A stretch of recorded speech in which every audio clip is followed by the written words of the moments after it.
नमस्कार, स्वागत है न्यूज 18 पंजाब हरियाणा में। मैं आपके साथ कुलदीप भारद्वाज। हरियाणा प्राइम की शुरुआत करेंगे कुरुक्षेत्र से, जहां वन महोत्सव में सीएम सैनी ने शिरकत की। पिहोवा सियोंसोर में सीएम ने पौधारोपण किया। सीएम ने सरस्वती आर्द्रभूमि जलाशय का शिलान्यास भी किया। इसके साथ ही सरस्वती पादप एवं जैव विविधता वाटिका का शिलान्यास किया गया। सरस्वती अरण्य एवं प्राकृतिक पर्यटन विहार का शिलान्यास भी किया गया। साथ ही सांसद नवीन जिंदल और सुभाष सुधा भी उनके साथ मौके पर मौजूद रहे। सीएम सैनी कुरुक्षेत्र के पिहोवा में 76वें राज्य स्तरीय वन महोत्सव और जंगल सफारी शिलान्यास करने पहुंचे थे। उनके साथ सांसद नवीन जिंदल, वरिष्ठ नेता सुभाष सुधा, जय भगवान शर्मा भी मौजूद रहे। मुख्यमंत्री के कर कमलों से मुख्य कार्यक्रम किया गया, पौधारोपण किया गया। सरस्वती आर्द्रभूमि जलाशय, सरस्वती पादप एवं जैव विविधता संरक्षण वाटिका और जंगल सफारी यानी सरस्वती अरण्य एवं प्राकृतिक पर्यटन विहार का भी शिलान्यास किया गया। तो कुरुक्षेत्र में आज मुख्यमंत्री नायब सिंह सैनी पहुंचे हैं, एक नई उम्मीद पैदा करते हैं। साथियों, पेड़ों के महत्व को समझते हुए हमने वृक्षारोपण के कई अभियान वो चलाए हैं और उनके फलदायी परिणाम भी देखने को मिल रहे हैं। हमने वन क्षेत्रों को बढ़ाने के लिए कई योजनाएं वो चला रखी हैं।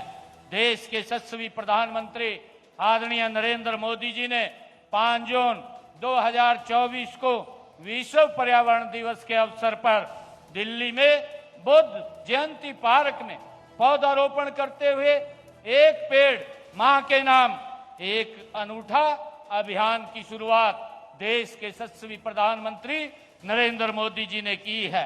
मुझे खुशी है कि हमने एक पेड़ मां के नाम के पहले चरण में हरियाणा में 1 करोड़ 60 लाख पौधे लगाने का लक्ष्य रखा था। हमने उस लक्ष्य को पार करते हुए 1 करोड़ 87 लाख पौधे हरियाणा के अंदर लगाने का काम ये हमारी सरकार ने किया है। मुझे ये भी खुशी है कि हमारा जो लक्ष्य है कि हरियाणा के हर कोना हरा भरा बनाया जाए। हम केवल पेड़ नहीं लगा रहे हैं, हम जीवन लगा रहे हैं। मुझे ये खुशी है हम हवा को शुद्ध करने वाले ये फिल्टर लगा रहे हैं। जो यह वातावरण इतना प्रदूषित हुआ है, इस वातावरण को शुद्ध करने का ये काम कर रहे हैं। हम उन जड़ों को मजबूत कर रहे हैं जो हमारी धरती को बांध कर ये रखते हैं और उसे बंजर नहीं होने देते हैं। हमने इस साल 5 जून को विश्व पर्यावरण दिवस के अवसर पर एक पेड़ मां के नाम दूसरे चरण की शुरुआत की है। मुझे खुशी है कि हमने दूसरे चरण की शुरुआत में ये लक्ष्य लिया है कि अब की बार हरियाणा प्रदेश के अंदर हम 2 करोड़ 10 लाख पौधे वो लगाए जाएंगे। गुरुग्राम में नगर निगम चुनाव कल होने जा रहे हैं। सीनियर डिप्टी मेयर और डिप्टी मेयर के लिए ये चुनाव होंगे। चुनाव के लिए नगर निगम ने नोटिफिकेशन जारी कर दिया है। गुरुग्राम में दोनों पदों के लिए चुनाव होना है। 11 अगस्त सोमवार को दोनों पदों के लिए चुनाव होगा। दोनों पदों के लिए कुल 36 पार्षद और मेयर वोट करेंगे। मानेसर के बाद अब गुरुग्राम नगर निगम में सीनियर डिप्टी मेयर और डिप्टी मेयर के पद को लेकर खींचतान तेज हो गई है। बीजेपी के पास 35 में से 24 पार्षदों का समर्थन है, यानी दोनों पदों के लिए पार्टी के पास स्पष्ट बहुमत है। अब मुकाबला राव नरबीर और इंद्रजीत सिंह के समर्थकों के बीच है कि किसके चहेते को ये पद मिलेंगे। दोनों नेताओं के समर्थक सक्रिय रूप से अपने अपने नेताओं से समर्थन जुटा रहे हैं, काम में लगे हुए हैं, लेकिन जीत किसकी होती है, कौन विजयी होगा, इसका फैसला कल होगा।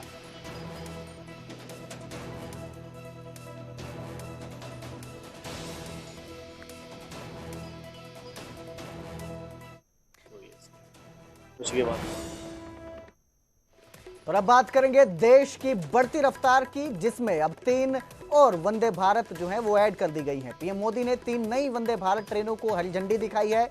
चेन्नई नागरकोइल, मदुरै से बेंगलुरु वंदे भारत की शुरुआत की गई। इसके साथ ही अमृतसर कटरा वंदे भारत ट्रेन की भी शुरुआत हुई। अमृतसर कटरा चलने वाली पहली वंदे भारत ट्रेन है। कटरा से सुबह 6:40 पर ये वंदे भारत ट्रेन चलेगी। अमृतसर से कटरा शाम 4:25 पर ट्रेन चलेगी। हफ्ते में 6 दिन ट्रेन चलेगी। मंगलवार को बंद रहेगी। पंजाब से जम्मू तक 4 स्टॉप होंगे और अब आप बिना किसी परेशानी के पंजाब से माता वैष्णो देवी के दरबार तक सीधा सफर कर पाएंगे। तो 3 नई वंदे भारत ट्रेनों को हरी झंडी दिखाई है। प्रधानमंत्री नरेंद्र मोदी ने बेंगलुरु से इसका वर्चुअली उद्घाटन किया गया, हरी झंडी दिखाई गई।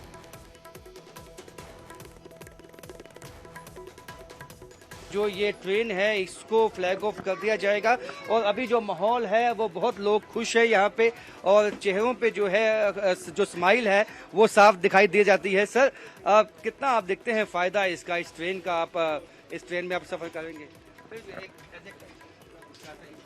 जो मुसाफिर तीर्थयात्री आना चाहेंगे उनके लिए बहुत बड़ी सुविधा है।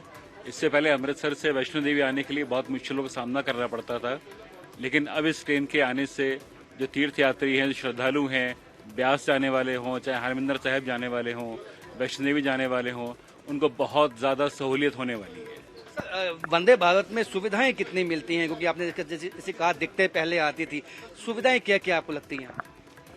सबसे अच्छी तो इसमें है कि ये पूरी ट्रेन बहुत ज़्यादा भारतीय स्टाइल में बनी है। आपने जिस तरह से यहाँ पे सीसीटीवी कैमरास हैं, सिक्योरिटी को देखते हुए और बाकी सब चीज़ें जो बीच में जो है आपको जिस तरह की एसी कोच हैं, गर्मी के मौसम में भी, उमस के मौसम में भी, तो ये लोग काफ़ी खुश हैं। और यहाँ पे आप देख सकते हैं कि अब जो ये ट्रेन का जो शुरुआत है ये कहीं ना कहीं मुझे आज वही दिन याद करवाती है जब मैं इसी तरह जो है कटरा से श्रीनगर तक गया था और कमोवेश वही जो उत्साह है आज यहाँ लोगों में बना हुआ है। और सर कितना सुखद रहेगा इन यात्रियों के लिए? देखिए, वंदे भारत तो वैसी बहुत अच्छी ट्रेन है, नो डाउट। कंफर्टेबल सीटें हैं, बहुत नीट एंड क्लीन टॉयलेट्स हैं, बहुत ही अच्छी सुविधाएं हैं इसमें, एसी बहुत अच्छा है, सामान रखने के लिए जगह बहुत अच्छी है और रुकती कम जगह, फास्ट है। तो मुझे लगता है कि जो कटरा से अमृतसर, जालंधर, लुधियाना, पठानकोट जाने वाले लोग हैं उनको काफ़ी सुविधाजनक रहेगी।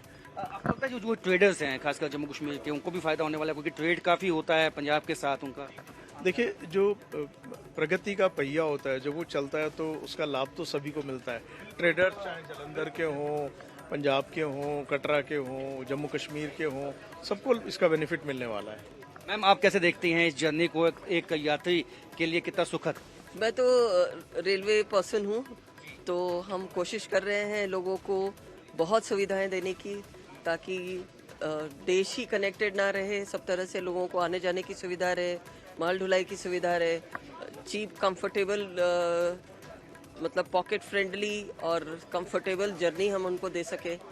तो ये हमारा रेलवे का जो है ध्येय है और हम कोशिश कर रहे हैं कि लोगों को। रेलवे की कोशिश है और पिछले कुछ समय से जो है रेलवे खासकर जम्मू कश्मीर में बहुत एक्टिव हुआ है। देश के प्रधानमंत्री श्री नरेंद्र मोदी अब एक के बाद एक बैक टू बैक सौगात भारतवासियों को दे रहे हैं। जी हाँ, पहले वंदे भारत जो कि एशिया के सबसे बड़े ब्रिज से होते हुए कश्मीर पहुंची थी, अब कटरा से ही दूसरी ट्रेन आज पहुंचेगी अमृतसर। मतलब अब वो दिन दूर नहीं है जब देश के अलग अलग कोनों से जो लोग माता वैष्णो देवी के दरबार में दर्शन करने के लिए आते हैं, वो शॉर्ट नोटिस में, बड़े कम समय में वो वंदे भारत ट्रेन से जो है वो पहुंचेगी। चाहे पंजाब कैरियर, देखिए आज ट्रेन जो है वो कटरा से अमृतसर जा रही है और इस समय मेरी मौजूदगी कटरा रेलवे स्टेशन में। कुछ घंटों की बात होगी और ट्रेन पहुंचेगी अमृतसर, और वो दिन दूर नहीं जब अमृतसर से अब कुछ ही दिनों में लोग जो है माता वैष्णो देवी के दरबार में दर्शन करने आएंगे चंद समय में। अब जो ये जो ट्रेन वंदे भारत लेकर जा रही है, एमडी प्रसाद हमारे साथ मौजूद हैं। सर, बहुत अच्छा अनुभव होता है जब आप माता वैष्णो देवी के दरबार से जाते हैं, खासकर श्रद्धालुओं को लेकर और श्रद्धालुओं को लेने आएंगे, कैसा लग रहा है? बहुत अच्छा लगता है और हमें फक्र है इस बात पे कि हमें ये मौका मिल रहा है। जी, आप चूंकि खुद कहाँ के रहने वाले हैं, पहले तो मैं ये जानूँ। मैं राजस्थान से हूँ। राजस्थान से। सर, कितना लंबा समय हो गया आपको ट्रेन चलाते हुए? जी, ट्रेन चलाते हुए मुझे 21 साल हो गए। 21 साल हो गए। तो अब ये अलग अनुभव होगा कि आप तो सिर्फ श्रद्धालुओं की सेवा के लिए आपको यहाँ पर भेजा गया है। जी, अपने आप में एक अलग। जी, और क्या कहना चाहेंगे देश भर से आने वाले श्रद्धालुओं के लिए जिनको आप लेके जाएंगे, वाहन चालक हैं आप रेल लेके जाएंगे, आपको कितना अच्छा अनुभव होगा कि मैं अमृतसर से यहाँ कटरा ट्रेन लेके आऊँगा और इतना अच्छा अनुभव महसूस होता है। जी, ये एक बहुत बड़ा कदम है माननीय प्रधानमंत्री नरेंद्र मोदी जी का देशवासियों के लिए कि माता जी के दरबार में दर्शन करने के बाद में गोल्डन टेम्पल जाके माथा टेक सकते हैं, वहाँ दर्शन करने के बाद में माता जी के दरबार में हाजिर लगा सकते हैं। बिल्कुल बिल्कुल। देखिए सुखमय हुई है, यात्रा को सुखमय किया है और ये सुखमय यात्रा का अनुभव जो है वो देश भर से आने वाले हर यात्री कुछ ही दिनों में, कुछ घंटों में करने वाले हैं।